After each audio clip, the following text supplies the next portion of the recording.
Serato has recently released an expansion pack for Serato DJ Pro called Serato Play.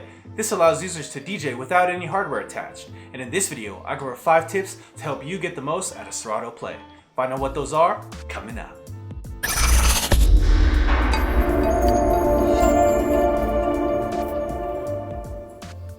Thank you for watching PDot TV, where you'll find tips, tricks, and tutorials for DJs and music performers. Now let's get into the video. The release of Serato's latest expansion pack, Serato Play, came with a little bit of controversy. No longer do you need any hardware attached to your computer to access both decks of Serato and pretty much get a full mixing experience. But because there is no hardware attached, you do have some limitations because there is no tactile control. So I want to go through 5 tips to help you get the most out of using Serato Play just using your mouse and keyboard. And the first tip is knowing the keyboard shortcuts for moving the pitch for both the left and right deck.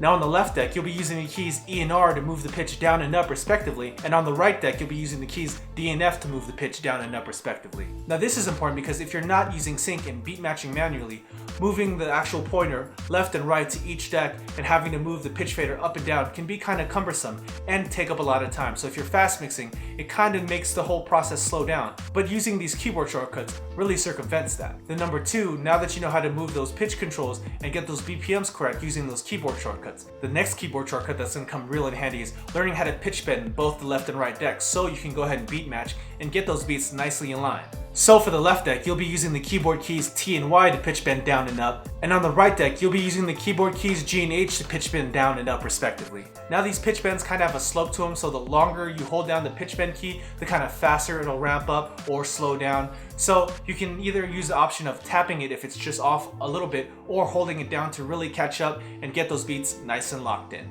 Now the third tip I have is to make sure that you have the mixer panel showing. Now this is going to be right there at the top left, right next to the Serato sampler button. So right next to that, to the right of it, it'll have the show or hide mixer controls. Now this will show you your EQ controls as well as your filter and your crossfader. So you want to make sure those are showing so you can go ahead and adjust the EQ and then adjust the crossfader, move it back and forth to make sure you have all the controls showing all at once. Now you might want to hide these controls at times if you're working on a smaller screen and you need the screen real estate, so knowing how to show and hide the mixer controls can really come in handy. Now my fourth tip has to do with those mixer controls. So say you move the EQ or say you move the filter and you want to make sure you get it back to perfect center when you're bringing in your next mix, you're going to want to go ahead and scroll over to whatever control you've moved and either command click on Mac or control click on Mac. It'll automatically push that control back to center and get it right back to 0. So say, you're doing a filter sweep on one channel and you don't want to take the time and grab the mouse and move it right back to center. All you have to do is scroll over to that, hold down command and click on the control. It'll be right back to 0 and you can get that mix right in line. And now my last tip. This one you're going to want to go into your settings and then go over to the mixer options and then over to the crossfader. You may want to move that crossfader curve all the way to slow.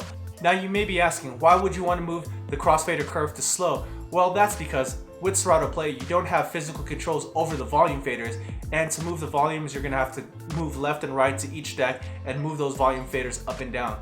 But if you're just doing some, A to B mixing one song to another, having the crossfader slow allows you to just use the crossfader to go from one and seamlessly blend from one deck to the other and have the volumes kind of, go up and down just using one control. And this can come in really handy and make for some really smooth mixing in comparison to having to go back and forth and using the mouse to click from one up fader to the other. So I highly recommend, if you're going to be using Serato Play and you're doing some basic A and B mixing, switching that crossfader control to slow to just make it a more smooth transition from one song to the other.